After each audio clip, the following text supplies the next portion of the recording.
All right, good afternoon, everyone, and welcome to the June 2025 Kansas Soil Health Partnership Forum.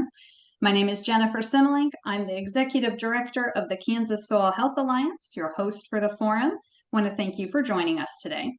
For those who are unable to participate today, or you want to rewatch the forum, we will be recording this and it will be housed on the Kansas Soil Health Alliance's website, our YouTube page, and then we'll provide a link to it in our social media pages and our newsletter.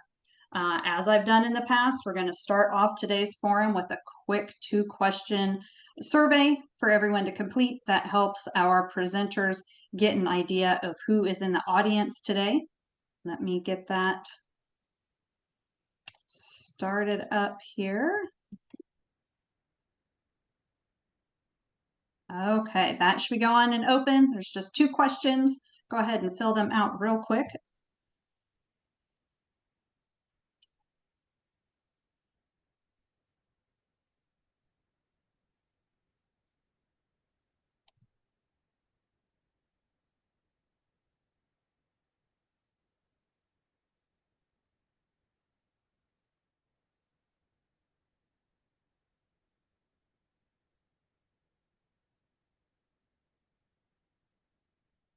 I'll give a couple more seconds here. Most everyone has it completed.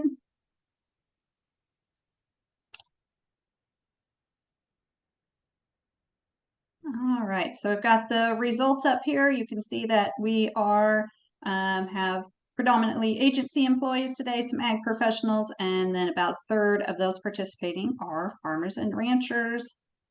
And we have one out of state joining us, and most everyone else is from Kansas. Close that down.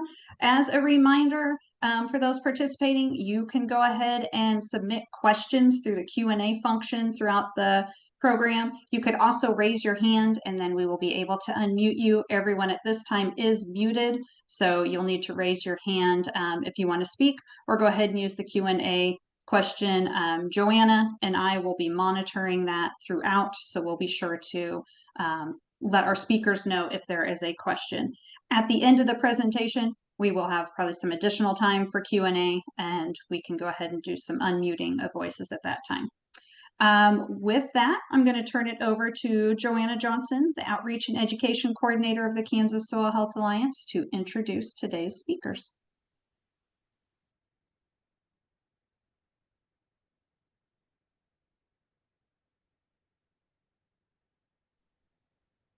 Thank you.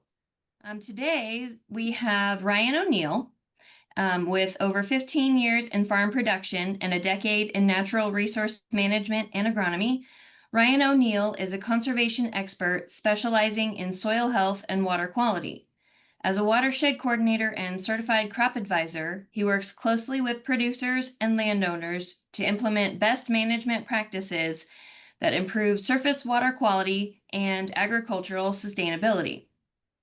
A 4th-generation farmer, Ryan brings hands-on experience, technical expertise, and a collaborative spirit to their leadership in the RAPS program, where they've helped expand cover crop adoption, stakeholder education, and conservation impact across the region. Along with Ryan, we have Bill Buessing. He and his wife Sandy own and operate BS Farms, Inc. He plants primarily corn, cereal rye, soybeans, oats, and wheat for cash crops. 1999 was the first year he planted cover crops.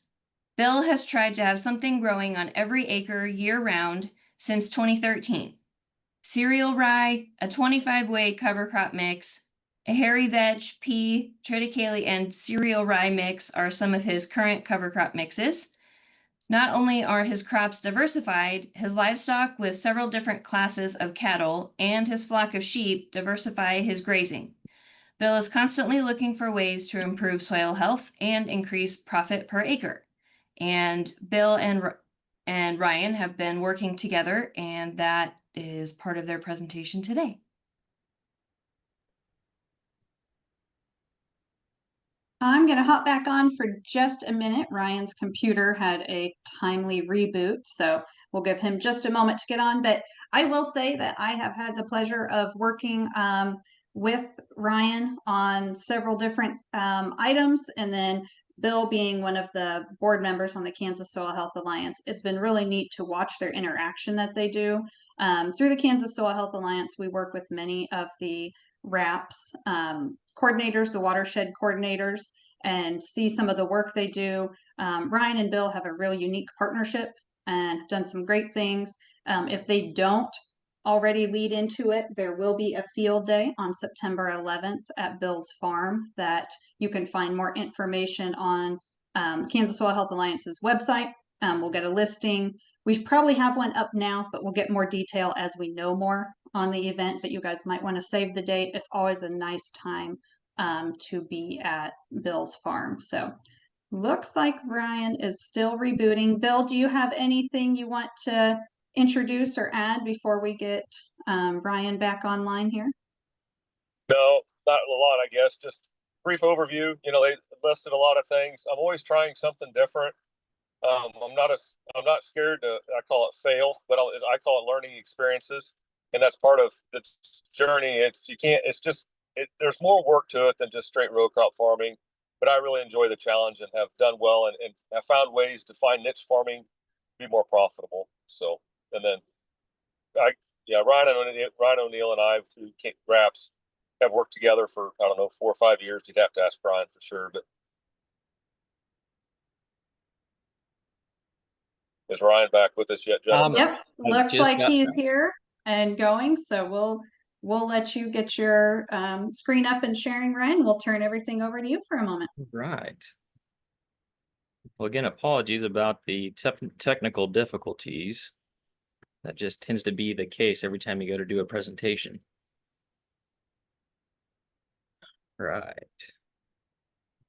Is that showing up on your end there, Jen? I see it. Yep, it's up. Okay, great. Looks good. Well, I guess a quick thank you for everyone joining us today, and apologies, I'm actually working off of 2 monitors right now, so don't think I'm ignoring you. But really just wanted to share kind of an exciting story, one that's actually had quite a major impact on the work that I do. And I think on the landscape of cover crop adoption, especially in our region, it's really a relationship between what Bill and I have done here over the past 5 years. So today we'll kind of be working through that and maybe give some ideas on how relationships can help expand education, also action around soil health practices, especially around cover cropping and alternative grazing. So I think too often we think of conservation or regenerative farming as a list of practices, right?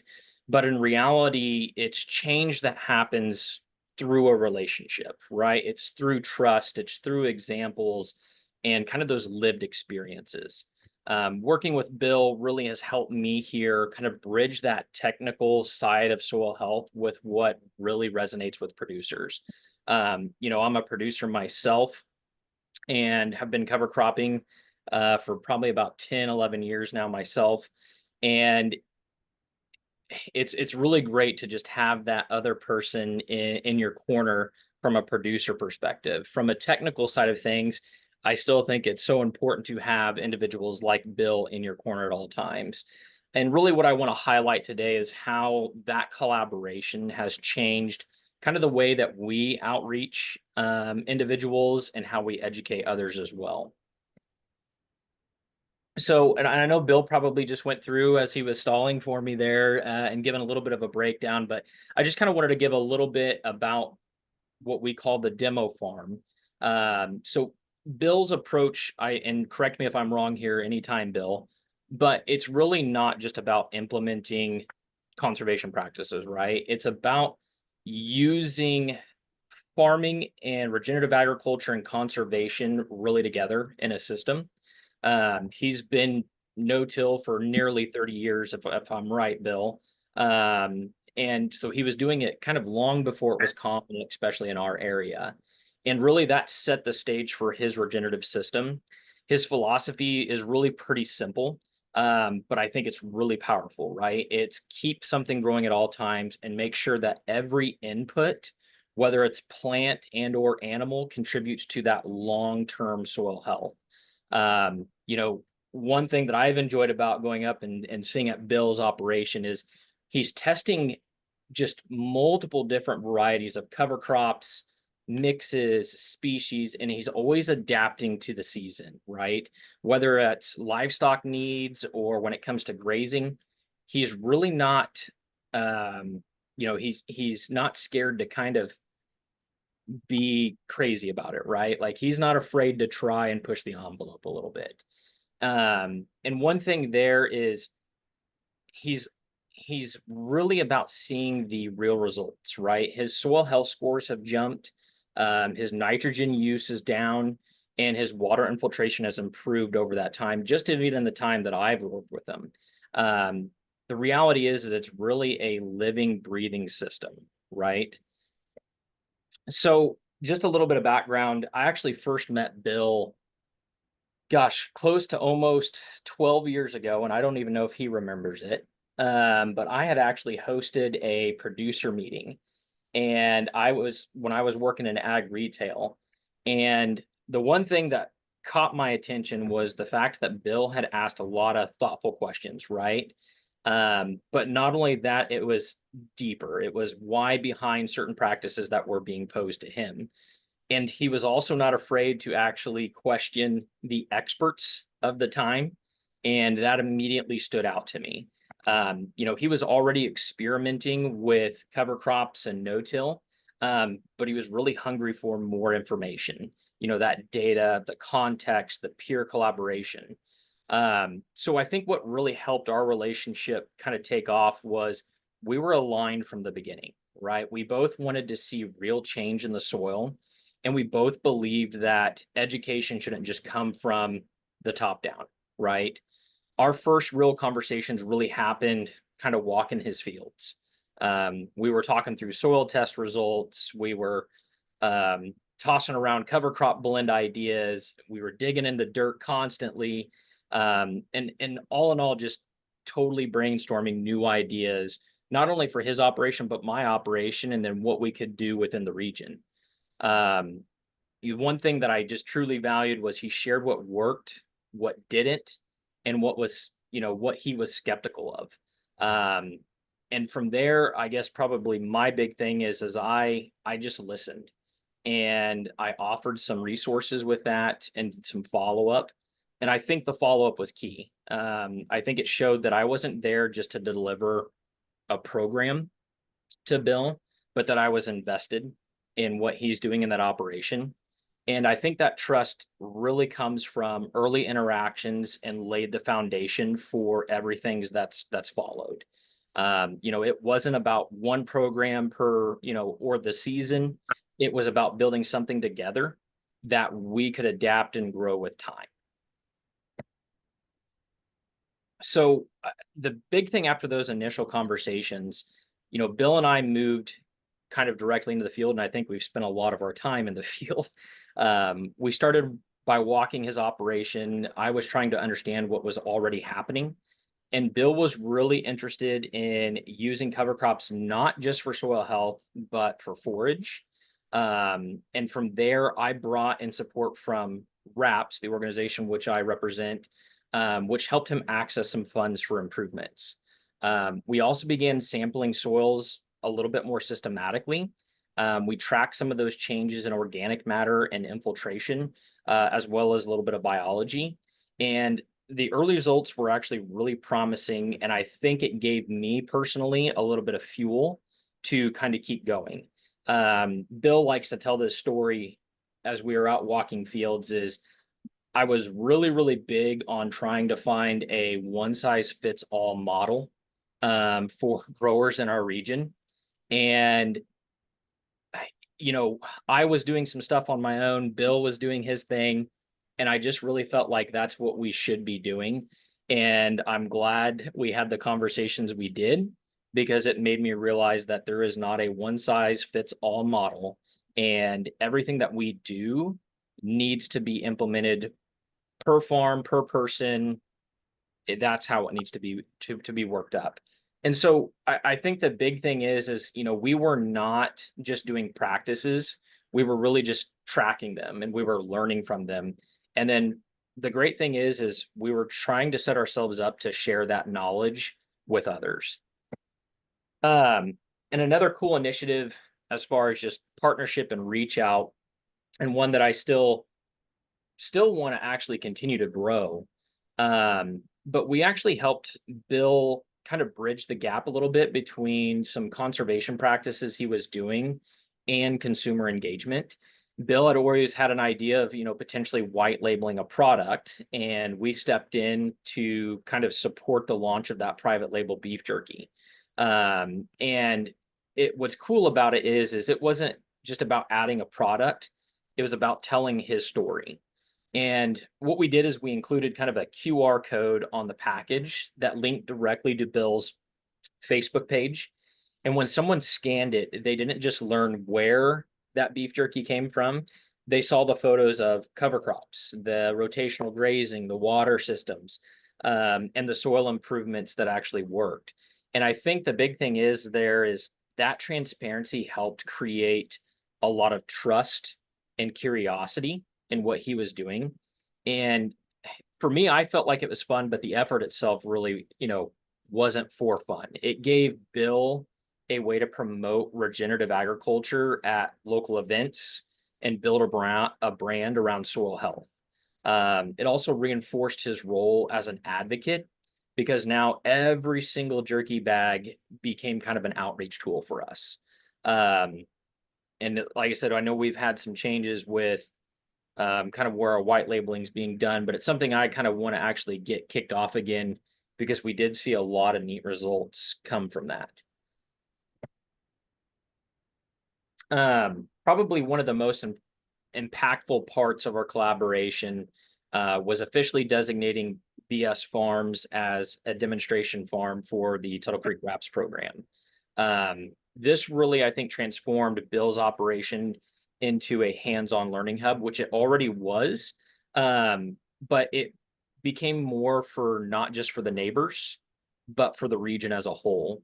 We're going on, and I know Bill's hosted several events prior to us working together, but we've hosted now five or six multiple field days where farmers can actually go out, walk the fields, ask questions, and kind of see that real world infrastructure. So they can see those, portable fencing side of things. They can see the watering systems. They can actually see his special mixes and blends in action. And I think the big thing here is, unlike a textbook or kind of a one size fits all model, Bill kind of offers what producers want. It's practical, it's transparent, it's insights into what's actually working and what he's learned through, as far as trial and error. He's also taken on an educator role kind of well beyond his farm gate. He speaks regularly at events hosted by RAPS and Kansas Soil Health Alliance, and he's helping that connection between, regenerative practices and curious producers. And I think through those efforts, we've seen how incredibly effective peer-led education can be. Producers really don't want theory. They want lived experiences. And Bill's willingness to open his farm and share his journey has kind of created a ripple effect of curiosity, experimentation, and even adoption. One thing I do appreciate about Bill is, if I've ever got someone who's maybe on the fence, they know Bill slightly, he'll go ahead and shoot him a text, and he'll start to have conversations with growers within the community that may be in the distant reaches of the watershed. And it's something that I've really appreciated. And I think the results kind of speak for themselves when we're talking about Bill's ripple effect. One of the most rewarding parts of this, partnership with Bill has been watching how his leadership really has spread across the watershed. It started with curiosity, neighbors stopping by to ask what he was planting, what the cattle were grazing, or how his soil handled, large rainfall events. But over time, that curiosity has really turned into adoption, and the numbers kind of speak for themselves. And I don't have these up on the slide, but I'll just kind of walk you through them. From 2024 to 2025, so just this past year, and the final year of our current grant, we've actually taken on 31 new cover crop adopters in the Tuttle Creek Wraps region. And that's a huge step forward for us, especially in a 12-month period. And a lot of those producers got involved either after seeing Bill's fields firsthand, attending any demos, or having a conversation with him directly. With that being said, and because of that momentum, the Tuttle Creek Wraps program is now leading the Wraps program in total load reductions for nitrogen, phosphorus, and sediment for the year. And these aren't just incremental changes. These are really those landscape improvements, and perhaps most significantly, the Black Vermilion River has officially been delisted for total suspended solids. And that's an enormous milestone, not just for Bill, not just for me, but the state as a whole. The big thing here is we're not just talking about conservation. We're seeing measurable, validated results that improve water quality for everyone downstream. And I think this is what happens when one farm leads with transparency, and when partnerships are built on trust, and when education is tied into action. Bill, I probably don't think you take enough credit for a lot of that implementation, but it's funny how many times I go and speak to someone and they're curious, right? And so even if it's driving by a field, what is Bill doing? It's great to have that interaction.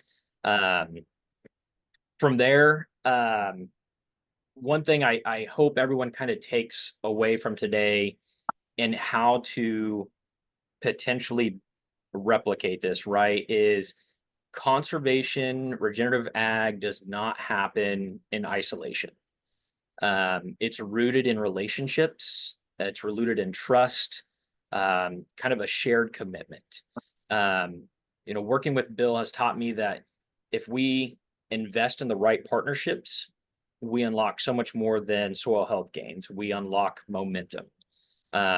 First, we've seen how powerful it is, when Bill kind of takes the lead, and Bill's willingness to test, share, and speak openly about those stories, those successes, and those failures. He's made himself extremely accessible, and he's a credible voice in the community now. And that peer-to-peer learning, or you can even call it farmer to farmer, is hands down probably the most effective tool that we have for education and adoption. Second, our partnership has really shown how regenerative agriculture isn't just about one practice. It's about systems thinking by integrating cover crops, adaptive grazing, minimal soil disturbances. Bill's created kind of a resilient, productive farm that benefits both the environment and his bottom line. We've also learned that producers really respond to support that's rooted and particularly not in practicality and not prescription. So when we're doing these plannings, it's got to be really flexible. It's got to be really responsive and collaborative. And I think it drives better results that way. And one important thing, and I mentioned this earlier, is that it's not a one-size-fits-all plan that works. It's to build those plans individually with growers. And finally, I think a lot of this kind of reinforces the value of local leadership within our, broader watershed goals. And thanks to, that collective adoption that's spurred by Bill and several others within our watershed now, we're not just seeing change on a single farm, we're seeing it across the whole Tuttle Creek Wraps region. And again, I'll mention this, but actually seeing a reduction in nutrient and sediment loads, and even the delisting of the Black Vermilion, is really progress. So that real progress really does happen when technical support and producers come together, and they think of a model. They kind of want to build a model that continues to keep building, right? So it's not just for this watershed, but I think it's an idea that we can actually bring across the state.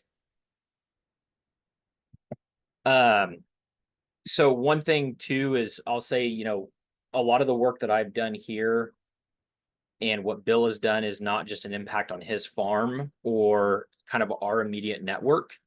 It really has become a model for what effective, locally driven conservation can look like at scale. Everything that we've done together, whether that's test plots on Johnson Sioux, that was a nightmare, or field days or outreach, or producer follow-ups, it really directly supports the goals of the Tuttle Creek RAPS plan. That includes kind of reducing those nutrient loads in our waterways, improving our soil stability, and increasing adoption of those regenerative practices. And the big thing there is we're building long-term resilience. In fact, our demo farm model with BS Farms has since been used to shape kind of some outreach strategies in other watersheds. I get coordinators that call me all the time asking me, how do we find, our bill? And that's because what we're doing, it's real, it's grounded in producer needs, and it shows measurable outcomes. I think this kind of work also supports larger statewide goals around non-point source pollution or even climate smart ag, but improving infiltration and reducing fertilizer runoff and building organic matter. We're hitting those key benchmarks in both environmental and agricultural policy. And I think our approach really does center on co-design. So we're not coming in to drop BMPs onto a farm, but we're working side by side to adopt them. And that's what makes them stick. It's kind of the model to me that meets TMDL goals and cleanup targets as well. I think we see a lot of these targets and they seem a little Hold up, daunting. Brian. Yep, Hold up, go ahead. Brian. You got into lingo. Oh. Define BMP and TMDL in case we have some on here who are not in the water resources world. Yeah, better management practices. So like if we're talking about our rotational grazings, our cover cropping practices, alternative watering sites, that's one thing that we try to promote quite a bit, especially within the RAPS, is not just adoption of one practice. We actually want to see, and one thing I've learned from Bill here is it's okay to go out and actually try a whole bunch of different things at one time. It's kind of one of those deals. You get a better idea of actually what's going to work within an operation, and we're okay kind of going out there and taking a shotgun approach to how we go out and implement some things. So just think about your better management practices as just your alternative watering sites, your cover cropping, so on and so forth.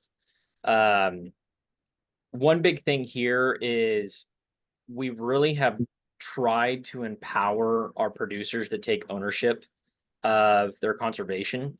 And most importantly, because of these practices, we've actually gone out and kind of chosen and refined some producers themselves. And what I mean by that is, Bill's influenced a couple of individuals now that are actually doing some practices that are completely opposite of what he's doing for different reasons, right? We've got a young gentleman in our area who is actually doing 3-tier growing systems on his operation. So he's going out and actually implementing trees. He's planting his terraces back to grass. And he's also alternative grazing with that as well.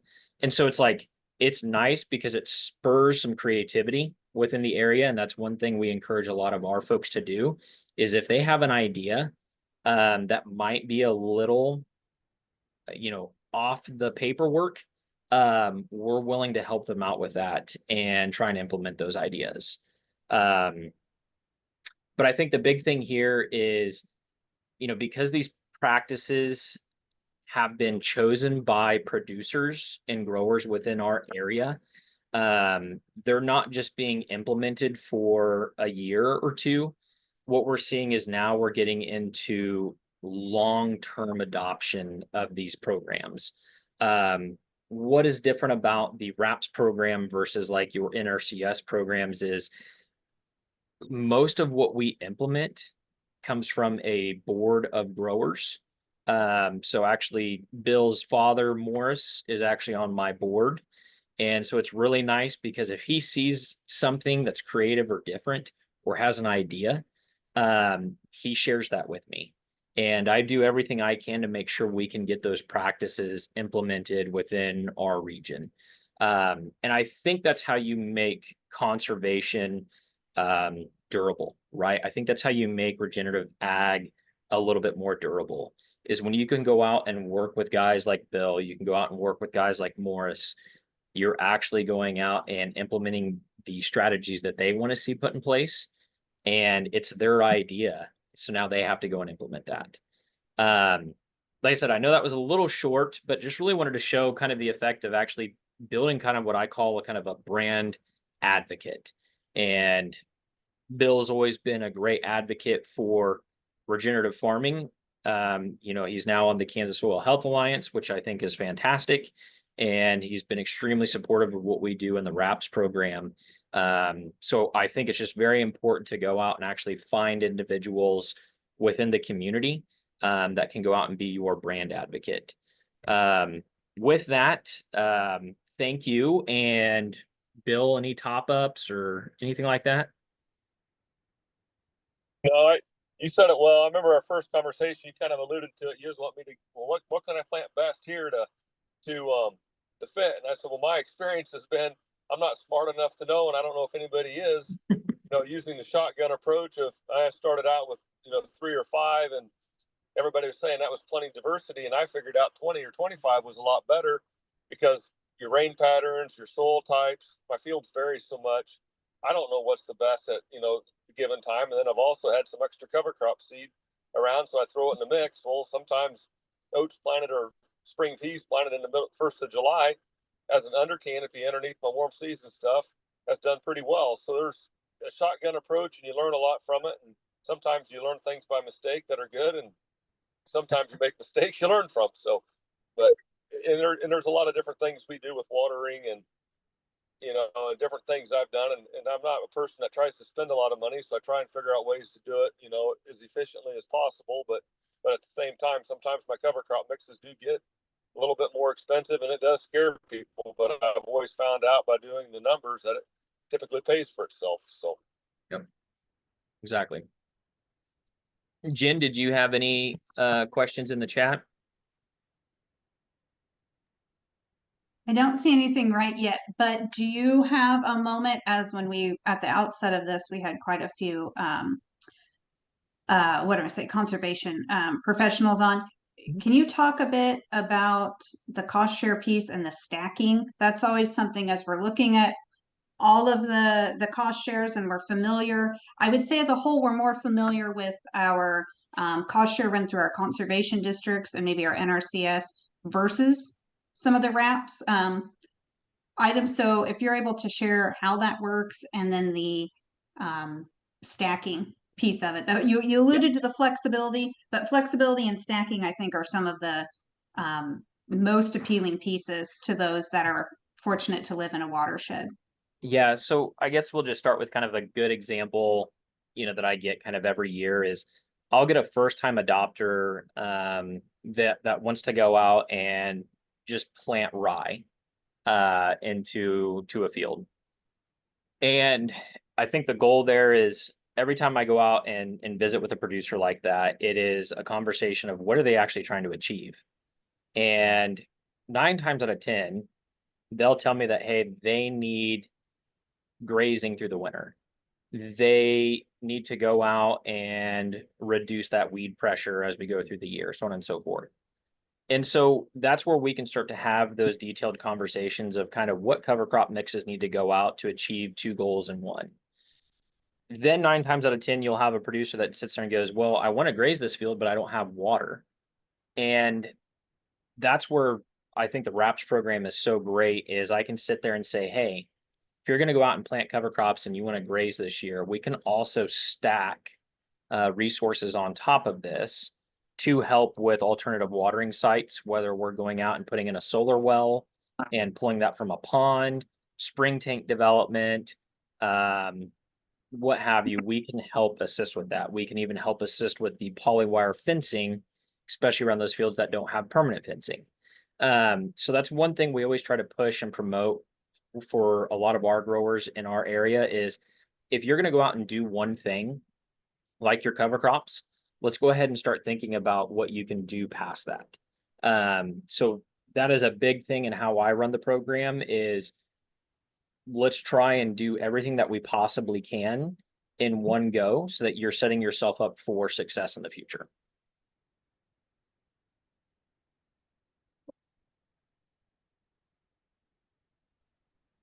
Okay, it looks like we had a question pop up. Are you able to see that, Ryan, or would you like me to read it for you? Let's see if I can do this. I'll stop sharing. How about that? Oh, that'll work. Maybe. You might have to read it. I'm not seeing it. Okay. It says, with the recent heavy rains, has Bill seen water flowing from his tile outlets? I've heard him say this before and seems very impressive. Okay, and seems very impressive with the clayey soils he is dealing with. You want me to answer that? Yeah, go for it. I still see water more than I want come out of my fields, but it's kind of neat when I drive to my farm where I have livestock about every day. I have a tile riser that drains out along the road. The neighbor has one, and I do my tradition or my cover crop stuff and non-traditional plantings of sort that I do. There's a corn, soybean, no-till farmer that I drive by that has a tile that drains on the road. Then I got a guy that works his ground and he's got a tile line drains to the road. It's always amazing to me to see the differences in them. It's just an observation I've made. The color of the water is different. Mine is not perfect yet, and I know that, but I'm still trying to, figure out ways to improve that.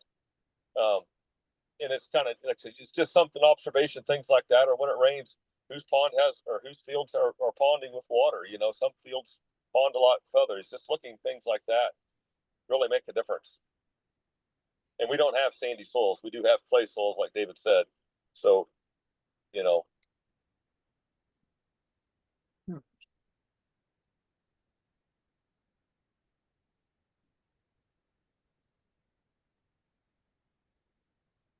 Bill, what else can you share on, so Ryan talked about it. To me, when someone opens their farm up for field days and then, this even more expanded partnership, that transparency piece. You even just kind of hinted to it there. You're not quite where you want to be. How do you feel, well, both of you on, when Ryan's talked about the number of farmers who've reached out to you through seeing things on your farm or, Ryan's connected you guys on being fully transparent and how you, if you think that has been a factor in others trying new things and adopting. it's been a factor, both positive and negatively. I know there's people around that think having something growing out there and it ain't uniform and it isn't a picture perfect Iowa farm or Illinois farm, with all soybeans and nothing else out there or stubble left on the ground. They think that looks trashy. I've got neighbors that have rented ground out to other people because they won't rent it to me because I don't like the way I farm. There's negatives to it, but then on the same token, I've got people that stop me and they love what I'm doing and they can't believe how things work on my farm, and they'll tell me, they farm one way and they say, yeah, but you can do things altogether different because you farm different. You cheat. I'm like, well, anybody can cheat the way I do. It's not always cheating, but there's a lot of things people see. And this winter, for instance, I had cows out in the cover crops in the middle of a snowstorm, and I had a neighbor or a guy driving by the field drove by it every day, and he goes, I can't believe how well your cattle looks. And there was 20 some inches of snow on that field. and they grazed through it. I didn't have to feed any hay, and my cattle looked fantastic. But it's all learning how to manage it, and it all takes time to learn that. But I am open to sharing ideas and things I've experienced, and I always caution people. I think trying things is important, but don't try your whole farm and risk your whole livelihood with what I'm telling you, because everybody, even if you try and implement everything I do exactly the same, something will be different and things will be different. So you got to try and make things, adapt them to your farm as well as possible, but you still got to learn to do things on your own. Yep. And that's one big thing too, is if I ever get a phone call for someone that is just really, really struggling with that first time adoption, Bill's always a good resource to have send a text message to, or, share a Facebook page or invite to that field day. And usually once we get to that point, we can usually help someone get to adoption phase and really taking it serious and not just trying it and letting it go year 2 and year 3. I think that's one big thing Bill and I have always promoted quite a bit is, think about this as that long-term investment, and you can't give up, after year 1, you can't give up after year 2. I even know that just from my own operation, you stick with it, and usually at about year 3, year 4, you really start to see those huge incremental changes, right? It's just like compound interest. As soon as you hit that mark that you're actually generating a little bit of return on that, things really open up for you past it. So it's a whole or a systems approach too. That's key.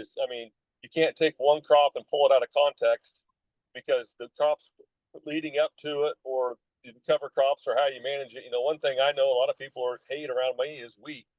Well, wheat may not be the most profitable thing that I grow, but the cover crops afterwards and how I utilize my livestock after that, that wheat and cover crops is more profitable most years for me than soybeans would have been, or compared to the soybeans that I have that year. So it's just, and it's a learned process. It isn't just something you learn overnight, and everybody's, does things differently, which I think is great, but you just got to figure out your niche and figure out how to make things work for you.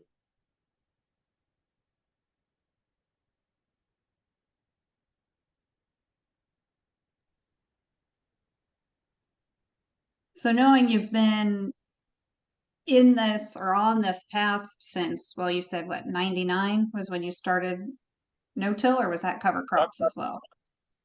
I planted my first on my own ground. I planted my first cover crop in the spring of '99 when I bought my first farm. That's when I actually got it. I had been planting red clover, sweet clover, cups, stuff like that for set aside acres for a lot of years with my dad before I was ever on my own. So I've been around it for a lot of years. Dad used red clover in the set aside in the '80s and stuff, and a lot. So I seen it growing up. It wasn't uncommon for my dad to have different looking fields than everybody else. So I guess that's a learned behavior, maybe to some extent, and maybe it's part of the reason I don't care what other people think about how my fields look. In general, is I'm trying to do the right thing, and am I always perfect? No, but I think I'm improving all the time. And with that improving, we talk about soil health adoption, and a lot of it being observation skills, right? Your tests, your soil tests might not show things in that first, as Ryan said, the 1 to 3 years where it takes things to kind of get started and do some things. So it's some of those individual observations. Have you felt that your ability to observe and adapt has definitely improved and sharpened since you first started doing this 20 some years ago? It's definitely improved. And if I sat down and write all the things you need to observe, I used to have like 5 or 6 key things. You can drive by a field that's just no-tilled with no cover crops, and they might have soybean or corn residue out there from 3 or 4 years ago.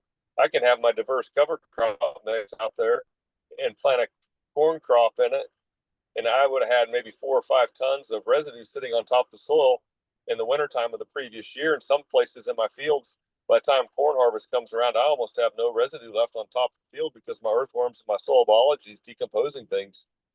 So things like that I notice, learning to watch the water run off after a rain event, watch your fields compared to your neighbors' fields or other fields that are just, I say neighbors, I don't mean it in always derogatory, but just the way things are farmed differently.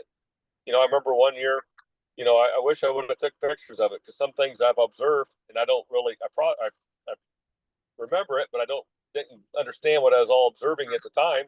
You know, Neighbor had water running over the blacktop highway, and from the other neighbors' fields that all ran down there. And I walked over to my farm, and it had either cereal rye or grass growing on it at the time that I was grazing. And the water leaving my farm was a ditch about 2 feet wide and about 3 feet deep. It was all I had, and I'll bet pulling it up there, the highway was 100 and some feet wide and 6 inches over the highway. So just observations you see.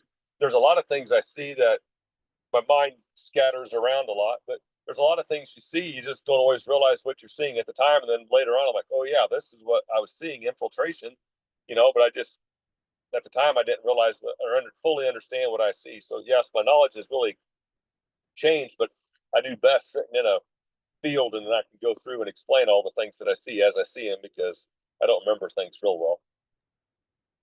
And I'm not sure. I think it was probably mentioned at the beginning. Remind us again where you farm, Bill, because what you observe and what you see, of course, depends on your context. Yeah, I farm in northeast Kansas, but I'm on the very western edge of northeast Kansas. We have about 30 inches of annual rainfall average, but that can mean 20 inches some years or less, and that can mean over 40 some years. And so it varies a lot.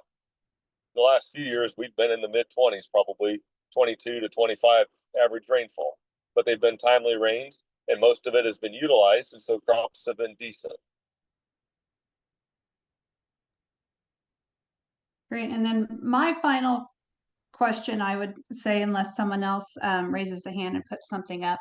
Another thing that when we're talking about the systems approach to soil health is shifting the focus away from focusing solely on yield and putting more focus on profitability.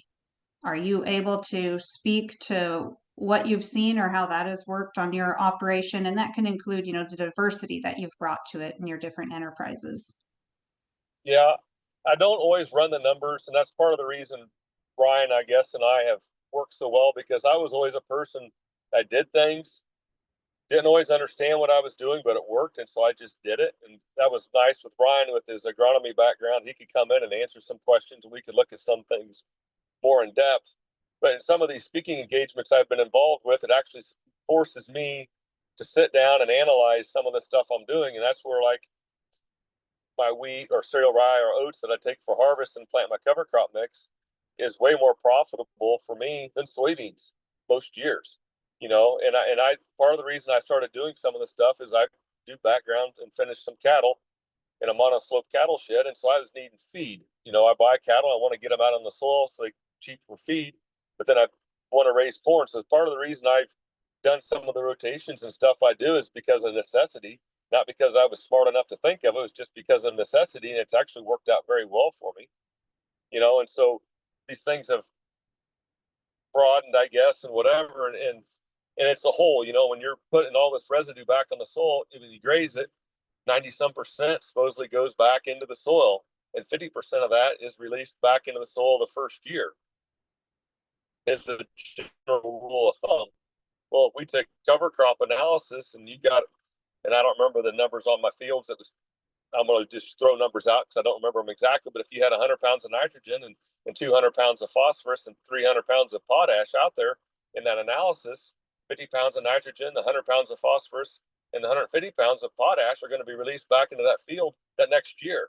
Well, then 2 years later, 50%, or every year, that's 50%. Well, I'm starting to stack those decomposing rates up. And so my fertilizer and some of that stuff is cycling a lot faster. And so I don't have to apply near the fertilizer or hardly any fertilizer on those fields except for maybe some nitrogen and sulfur for corn crops. And I'll top up on that. It's interesting because when we come to that return on investment conversation, the biggest points we've ever brought up have always happened during a field day. Our first field day, Bill, if you remember, guys were going out and putting out insecticide on quite a bit of stuff, a lot of fungicide. And we had our field day, and there wasn't a speck of disease. There was no issues with insects, and yet they were aerial applying insecticides and fungicides. I mean, if you were to run the dollars on that now, you're probably saving yourself $12 an acre. And then 2 years ago, you were split. No, you'd only applied 80 pounds of nitrogen.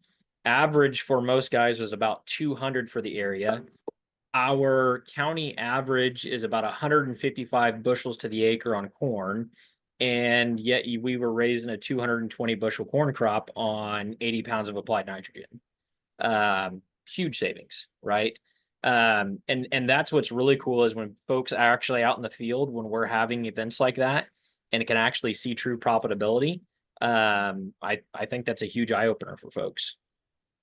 Yeah, I've got a corn presentation, that I've done too, and I don't remember the numbers right off the top of my head. And I think the neighbors that year maybe made 10 bushel more an acre than mine, but I think I profited about 100 acres or more off the top of my head anyway. 100 acres or more profit per acre versus the yield. So the yield, you got to be cautious of, you want to brag at the coffee shop, or do you want to, put it in the bank, or, mine just gets recycled back through. But, what do you want to do?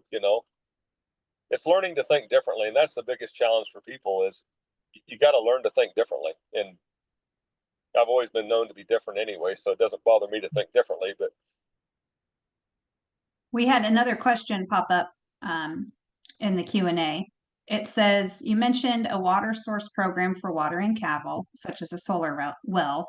What are the farmland requirements to qualify? And for a beginning farmer who purchased land that had no fences and wants to begin rotational grazing for soil conservation, does the RAPS program help with fencing costs? So the big thing with determining eligibility is actually whether or not you're within the target region of the RAPS program. For the Tuttle Creek watershed, what's really nice about it is it pretty much encompasses everything in Marshall County into Riley County, Pot County, to the northern tier. So as long as you're within those identified areas, your eligibility is there. For anything that is fencing required, we do not do anything permanent. And the reason why we don't do anything permanent is we want to encourage rotational grazing, alternative grazing, so on and so forth. So we will actually go out and help pay for the polywire fencing that goes out and does that. For your solar well implementation, it's really just a dependent on where you want that to go. We'll come out and help design that for you.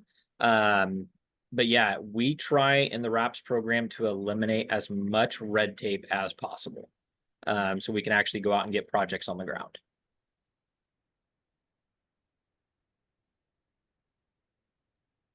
Great. And I put in reply to that answer a map of the RAPS programs that can help you locate any of those listening if you want to learn more.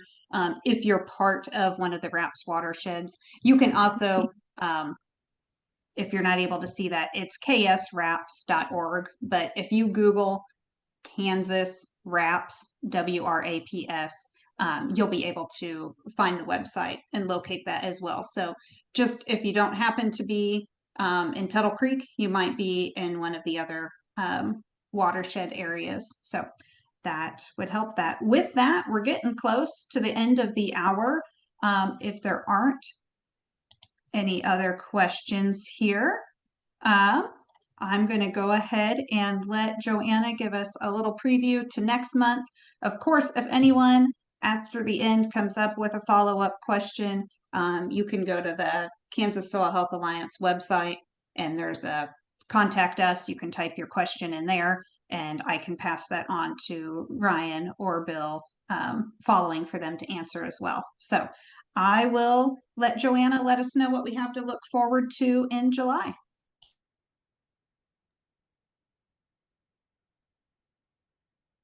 Yeah, so July 31st is our next session. And we are going to be talking about kind of another partnership between Kevin Morrill, another Kansas farmer, and Jerry Hatfield, the retired USDA ARS Laboratory Director. They're going to be discussing the measuring the effect of biological amendments on pastures through Kansas-wide on-farm research. So that should be an interesting session for us. And again, that's July 31st.